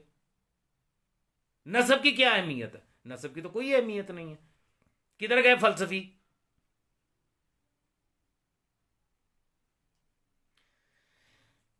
ये जो बहस चल रही है ना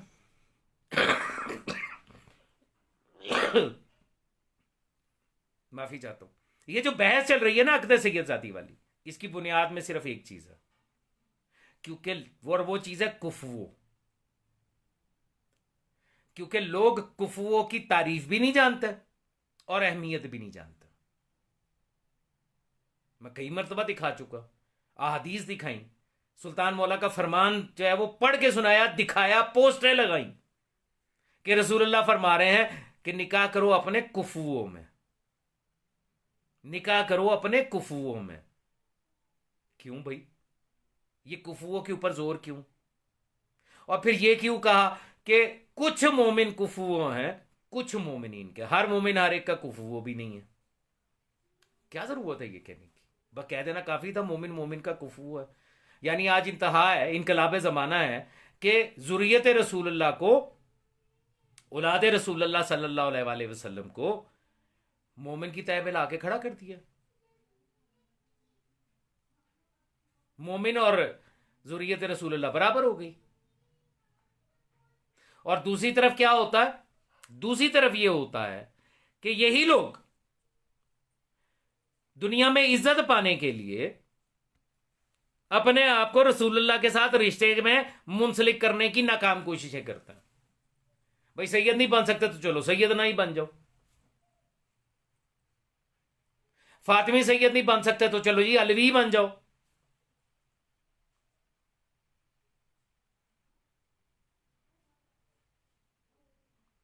अपने नामों के साथ जाफरी लिखना शुरू कर दिया। असल कौम की है मोची, कुम्यार, बनिया, यही कुछ ही थे ना। इस्लाम कबूल करने से पहले माजरत के साथ, मेरा मकसद किसी की दिल आजारी करना नहीं है, असल नाम जो है वो होता है शेख फुलां साहब। नाम के आगे जाफरी लिख दिया, शेख हटा दिया। क्यों लिखते हो जाफरी? ये तो अहले सुन्नत के अंदर था। वो हनफी भी कहलाते हैं, वो मालकी भी कहलाते हैं, वो शाफई भी कहलाते हैं, वो हम्बली भी कहलाते हैं। ये तो उधर था, हमारे तो सबके सब एक हैं। इनकी तो शरीयत तब्दील ही नहीं होती, इनकी तो अलहदा अलहदा फिका ही कोई नहीं है। इस मुल्ला ने खबासत दिखाई, इसने कहा फिके जाफरिया है, क्योंकि तुम्हारी 3-4 फिके हैं तो अब हमारी भी फिका है और उसका नाम है फिका जाफरिया। कितना बड़ा जुल्म किया था उस मुल्ला ने, जिसने खुदा बंदा के दरबार में यह कहा था कि हमारी भी एक फिका है और उस फिका का नाम फिका जाफरिया है। अगर सरकार सादी के आले मोहम्मद अलैहिस्सलाम की फिक का नाम फिका जाफरिया है तो याली सरकार की फिक कौन सी थी?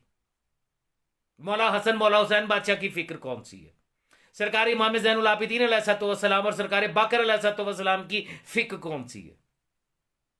सरकार इमाम मूसा काज़म अलैहिस्सलाम, सरकार इमाम अली रजा बादशाह अलैहिस्सलाम, सरकार इमाम तकी, सरकार इमाम नकी, सरकार इमाम हसन अस्करी अलैहिस्सलाम, इनकी फिक्र कौन सी है? हमारा तो 1400 साल से दावा ही ये रहा कि हम शरीयत मोहम्मदिया के पैरोकार हैं, उस शरीयत के पैरोकार हैं जिसके मुहाफिज मौलाना मीर कायनात अली अलैहिस्सलाम से लेके सरकार इमाम हसन अस्करी अलैहिस्सलाम तक रहे। हमारे यहां फिकही मिसाइल होते हैं, फिका नहीं होती। जो शियान अली इब्न अबी तालिब अलैहिस्सलाम के नाम से जाने जाते थे, वो आज फिके जाफरिया के नाम से जाने जाते हैं, और फिका जाफरिया में भी जाफरी हो गए। अपनी असल औकात पे रहो ना, अपनी असल जात के ऊपर रहो। मैं इस किस्म की गुफ्तगू का आती नहीं, हर मौलाई मातमी जंजीर जन आजादार उसकी जूतियां मेरे सर का ताज हैं। जो हल्के में खड़ा होकर मातम करता है, जो जंजीर और कमाजनी कर रहा है, जो मेरे मौला की विलायत पर कायम है, उसकी तो जूती को सलाम है। लेकिन जो हकीकत है वो है, जो अहमियत है वो है कि सैयदा मूसवी, आपने पूछा है कि मोमिन मोमिन का कुफू है, इससे क्या मुराद है? देखें, मेरी बात सुनिए। मोमिन मोमिन का कुफू है, ठीक है। अब पहले आपको कुफू समझाना पड़ेगा। जब आपको कुफू समझ आ जाएगा, यूं बात क्लियर हो जाएगी। पहली बात हमेशा याद रखिएगा, जो कुफू है इसका ताल्लुक औरत के साथ है। औरत का जब भी आप निकाह करेंगे तो आपको कुफू देखना पड़ेगा। दलील देता हूं। एक मुसलमान मोमिन मर्द किसी भी अहले किताब के साथ निकाह कर सकता है, चाहे वो नसरानी है या यहूदी है। इस हालत में भी कर सकता है कि वो अपने मजहब पे कायम रहे, आप अपने मजहब पे कायम रहे। लेकिन यह इजाजत किसी मोमिन औरत के लिए नहीं है। क्या कोई मुसलमान मोमिन औरत किसी अहले किताब से निकाह कर सकती है? शरीयत इजाजत देती है? नहीं देती, क्योंकि कुफुओ नहीं है। कुफुओ की शरायत जो है वो सिर्फ इन लोगों ने, इन मुल्लाओं ने ये बना रखी है। मुत्तकी होना चाहिए, ईमान वाला हो, मुसलमान हो, मुत्तकी हो।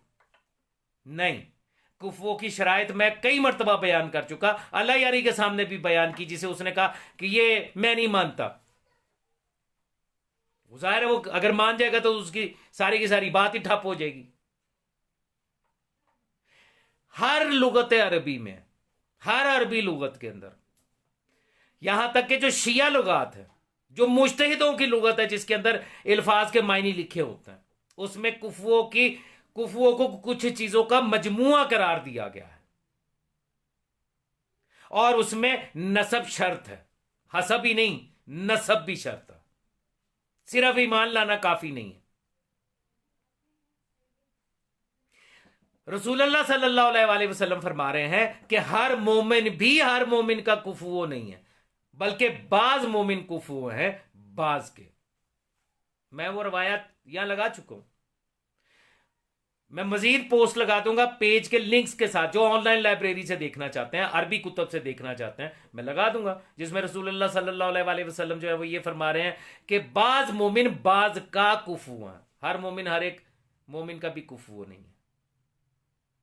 नसब औरत के लिए, औरत के लिए नसब शरायत में से है।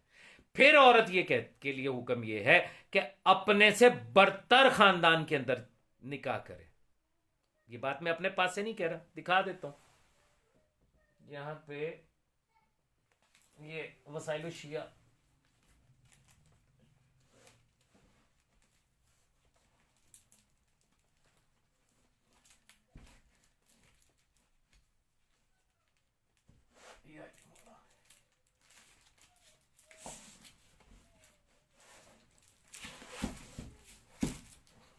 ये देखें, ये वसाइल शिया है ना, इसकी जिल्द नंबर है 14। ये दो दो जिल्दों की चूंकि बनी हुई है, तो इसकी जिल्द नंबर 13 और 14।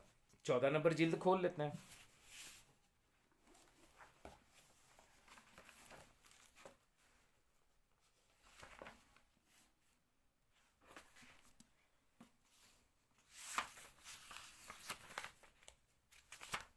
ये वसाइल शिया जिल्द नंबर 14, उर्दू तर्जमा है इसका, पेज नंबर है 249।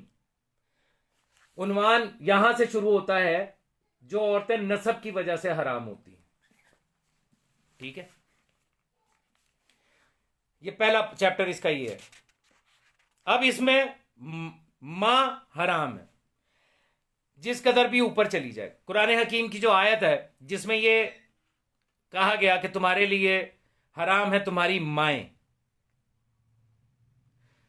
मैंने अहादीस के हवाले के साथ भी, ये मेरे हाथ में वसाइल शिया है, मैं आपके सामने ये सारी हदीसें एक एक करके पढ़ सकता हूं।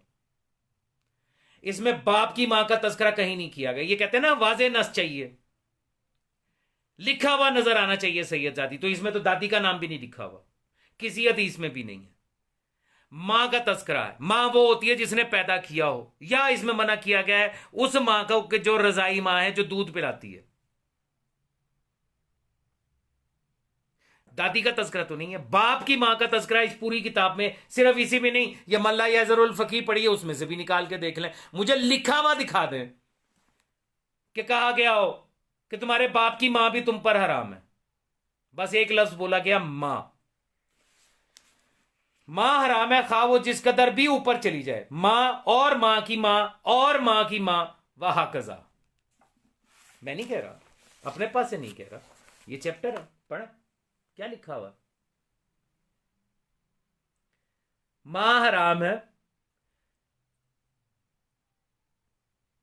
और ये आखिर पे क्या लिखा हुआ, मां की मां, मां की मां। तो मां तो वो होती है जिसने पैदा किया।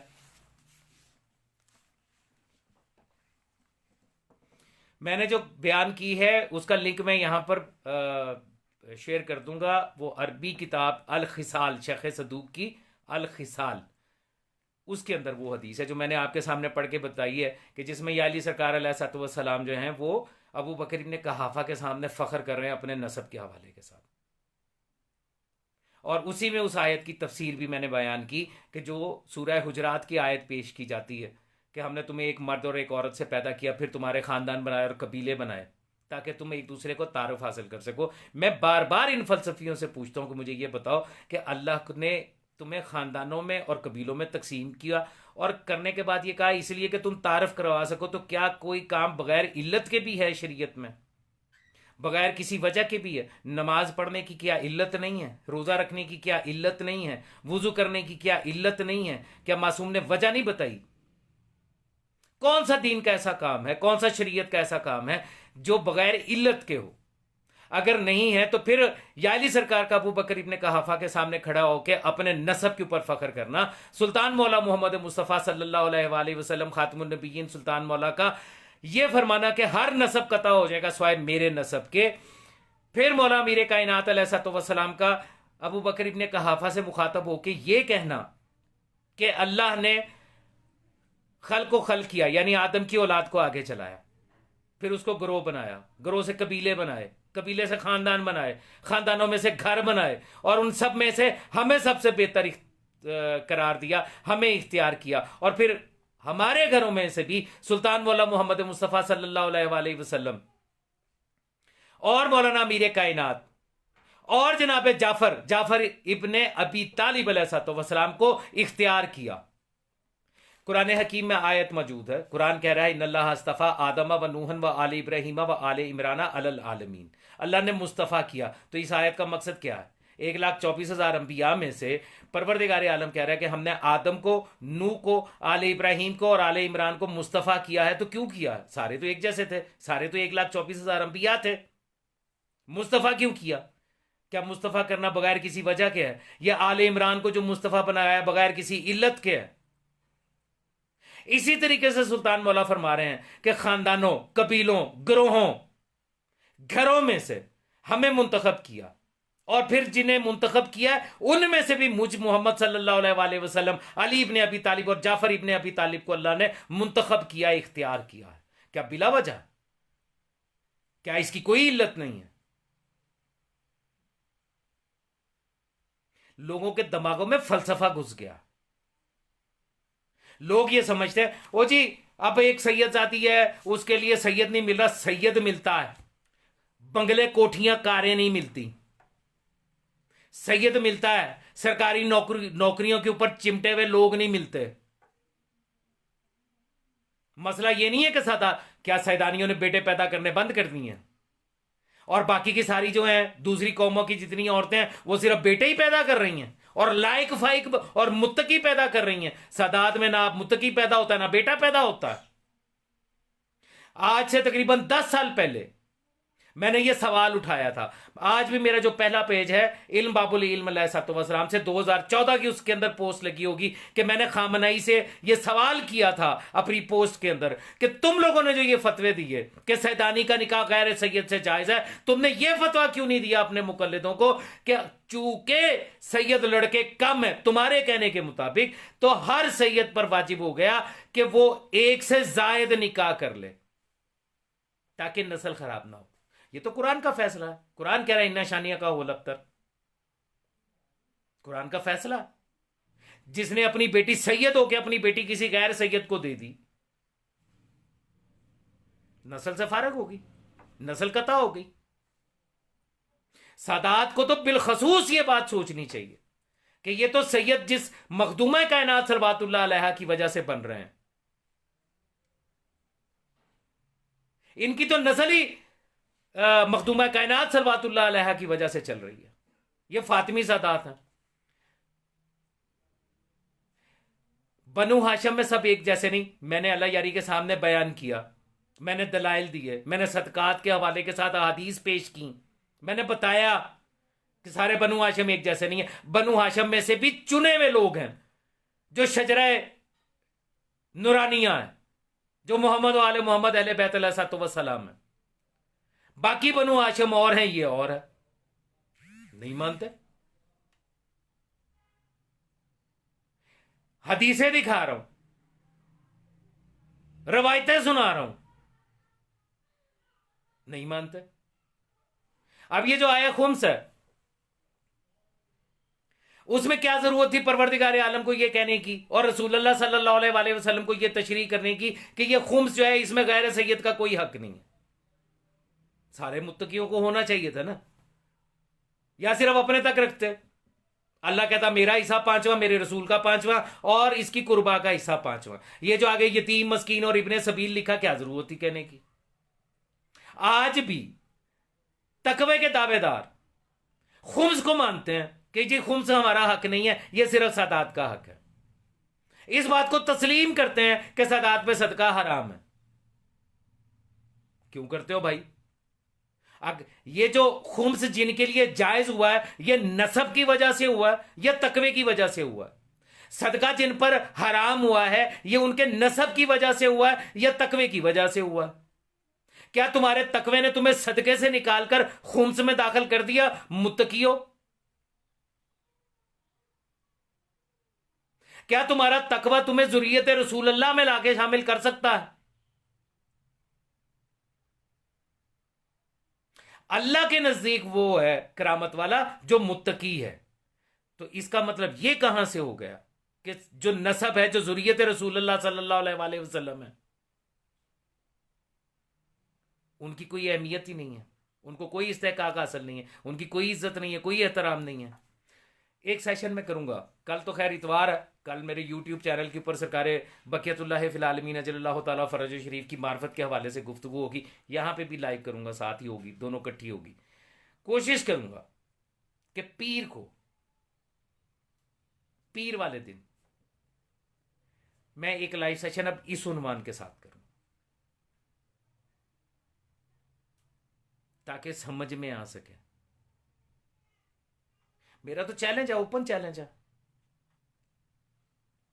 जो ये कहते हैं कि जी आयत बता रही है और वाज़ेह नस है कि किन के साथ निकाह नहीं हो सकते, बाकी सबके साथ हो सकते हैं, उसमें से दादी का लफ्ज दिखा दें।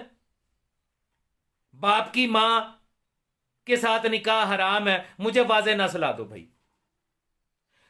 मासूमीन अलैहिस्सलाम की अहादीस में जहां उन्होंने बताया कि खाला से नहीं हो सकता, फूफी से नहीं हो सकता, बेटी से नहीं हो सकता, बहन से नहीं हो सकता, जिसका दूध पिया हो उसकी बेटी से नहीं, हर चीज तफसील से है ना, तो वहां पे होना चाहिए कि बाप की मां के साथ भी नहीं हो सकता, बाप के मां के साथ तो दूर की बात, बाप की मां के साथ भी नहीं हो सकता। दिखाओ वाज़ेह नस कहां है? क्योंकि मां से मुराद तो वही है जिसने तुम्हें जन्म दिया, या वो जिसने तुम्हें दूध पिलाया, जिसे रजाई मां कहते हैं। दादी तुम्हारी मां तुम्हारे मुजतहिदों का, तुम्हारे मौलवियों का इजमा है कि वो इसमें शामिल है। तुम्हारे पास नसे मासूम नहीं है। चैलेंज कर रहा हूं, तुम्हारे पास नसे मासूम नहीं है। जिस नसे मासूम के लिए तुम मुझसे डिमांड करते हो कि जी वाज़ेह तौर पे दिखाए, वो तो तुम्हारे पास भी नहीं है। तुम्हारे तरीकाकार के मुताबिक तो दादी से निकाह जायज है, क्योंकि मासूम ने कहीं नहीं कहा। मैं फिर चैलेंज कर रहा हूं, मैं बार बार चैलेंज कर रहा हूं।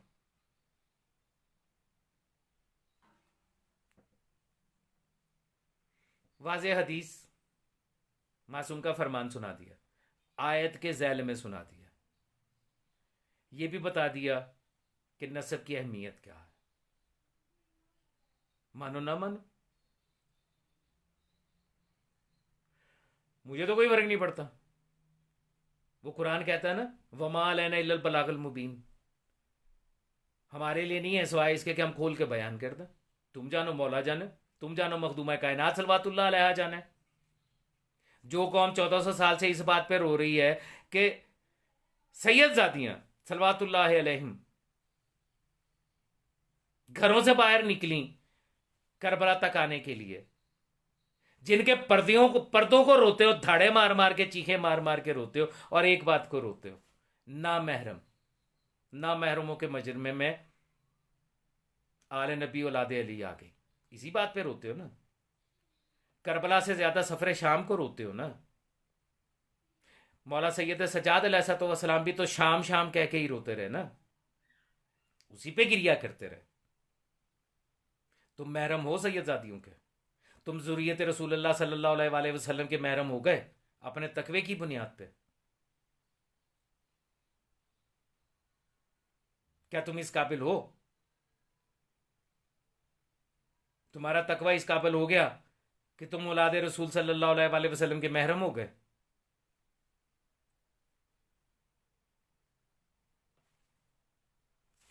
ना मानो, ना तस्लीम करो। मैंने तो तुम्हें गवाह बनाना था, बना लिया।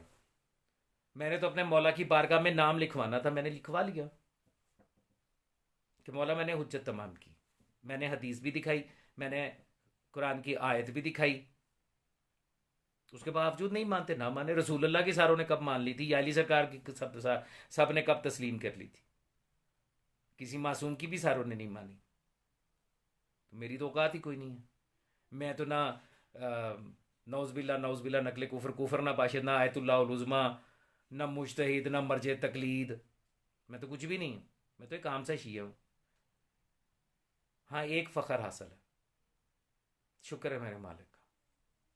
ये हमारी कसर नफसी होती है सादात की, जो हम ये कहते हैं कि हमें जो है, जो फ़ख्र हासिल है वो ये है कि हम मौला की विलायत पे हैं।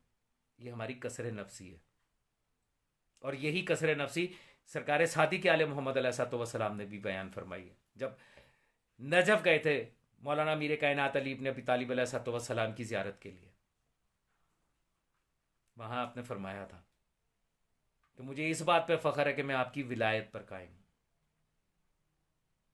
ताकि दुनिया को समझ आ सके इमाम वक्त, हुज्जत खुदा, नसब और हसब वही है जो ये अली सरकार का है, जिनके बारे में मासूम फरमाते हम में फ़र्क न करना हलाक हो जाओगे, हम सब के सब मोहम्मद हैं। वो हम जैसों को समझाने के लिए कह रहे हैं कि मुझे इस बात पे फ़ख्र है कि मैं आपकी विलायत पे कायम हूं।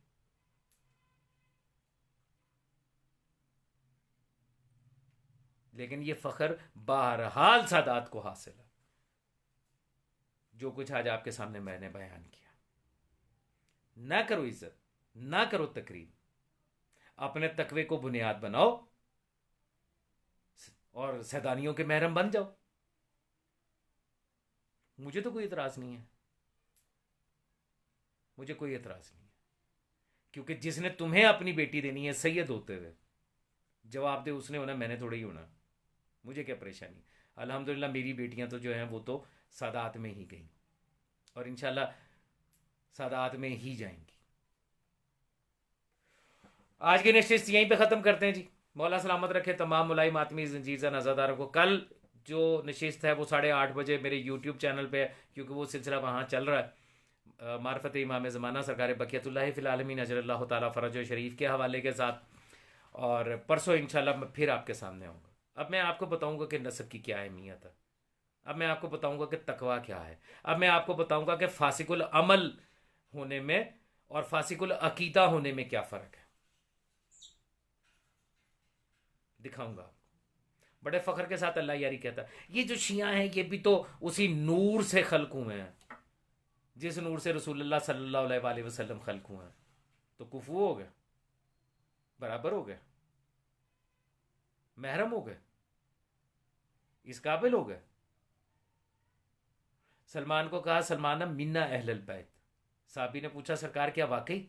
आपने फरमाया, जैसे तू समझ रहा है ना वैसे नहीं।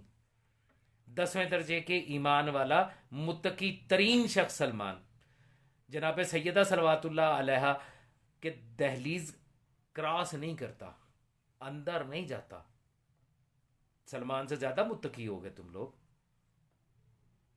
सादात की दहलीजें फांदने पे आ गए, रिश्तेदारियां बनाने पे आ गए, जुर्रियत रसूलुल्लाह के हमसर हो गए, क्योंकि तुम मुत्तकी हो। याद रखना, जुर्रियत रसूलुल्लाह नस्लन है, कसबन कोई शख्स कुछ हासिल नहीं कर सकता कसब के तौर के ऊपर। मुत्तकी तो बहुत दूर की बात, मोमिन बनना ही बड़ा मुश्किल है। मैं तुम्हें शियों की खसूसियात सुनाऊं ना, मुझे बड़ा किताबें दिखा दिखा के हदीसें दिखाते हो। तुम्हें मैं दिखाऊं कि शिया की खसूसियात क्या है, मोमिन की इलामात क्या है? क्या तुम लोगों के पेट तुम्हारी कमरों के साथ लग गए? क्या तुम्हारे चेहरों के रंग जर्द हैं? क्या तुम्हारे माथों पर और घुटनों पर और टखनों के ऊपर से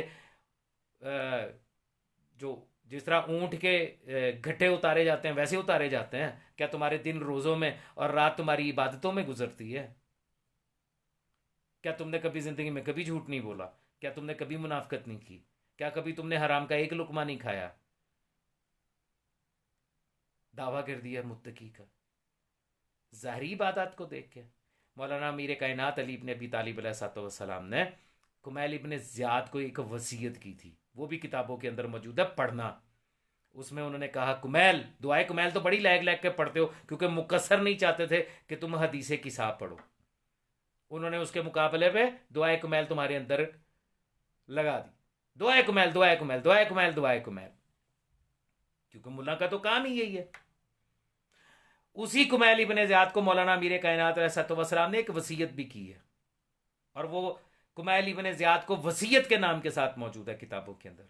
उसमें मौलाना मीर कायनात फरमाते हैं, कुमैल, लोगों की ज़ाहरी इबादत, नमाज और रोज़े और उनकी मदावमत से धोखा ना खाना, क्योंकि शैतान लईन जब किसी कौम को फना करना चाहता है, बिगाड़ना चाहता है, तो पहले उनके अमाल को उनकी आंखों में जीनत देता है, उनको अमाल की तरफ लगाता है, और जब उसके रसिया हो जाते हैं, अमाल को ही सब कुछ समझना शुरू कर देते हैं, तो वो उनको राह हक से हटा देता है। ये भी पढ़ो, दुआए कुमैल बड़ी पढ़ते हो, कुमैल इब्न ज़ियाद की वसीयत के ये जुमले भी पढ़ो। याली याली मौला सलामत रखे तमाम मुलाइम आत्मी जंजीर नज़ादारों को। और इस हादसाती दौर में सबसे पहले हमारे अकीदों को और फिर हर मोमिन मुलाइम आत्मी जंजीर नज़ादार की जान माल इज़्ज़त और आबरू को अपनी पनाह में रखे। लाखों करोड़ों दुआओं की एक ही दुआ, अल्लाहुम्मा जल्ल वली कल फ़रज। और दूसरे नंबर पे वो दुआ जो मासूम फरमाते हैं, सरकार सादी के आले मोहम्मद फरमाते हैं कि इस दौरे गैबत कुबरा में लाजमन मांगा करो, और वो एक ही दुआ है, या अल्लाह हो या रहमान हो या रहीम हो या मुकल्लिबुल कलूब सब्बित कल्बी अला दीनिक। या अल्लाह या रहमानो या रहीमो या मुकल्लिबुल कलूब सब्बित कल्बी अला दीनिक। या अल्लाह या रहमानो या रहीमो या मुकल्लिबुल कलूब सब्बित कल्बी अला दीनिक। बेहद दुरूद व सलाम मोहम्मद व आले मोहम्मद अलैहिस्सलाम पर। और उतनी ही लानत उनके हर रंग के, हर नस्ल के, हर शक्ल के, हर दौर के, जली और खफी, जो गुजर चुके, जो आज है, जो आइंदा दौर में आने वाले हैं। बिलखसूस मखदूमा कायनात सलवातुल्लाह अलैहा के हर दुश्मन पर लानत, बेशुमार लानत। सलवात वर हुसैन अल्लाहुम्मा सल्ली अला मुहम्मद व आले मोहम्मद अल्लाहुम्मा अज्जल वलीकल फरज। सारी मुसीबतों का हाल इसी में है। अल्लाहुम्मा अज्जल वलीकल फरज। के सैयदा मूसवी जीते रहें, आप सलामत रहें, मौला आपको अपनी पनाह में रखें और आपकी इज्जत और इस्मत की हिफाजत फरमाएं। या अलैहिस्सलाम।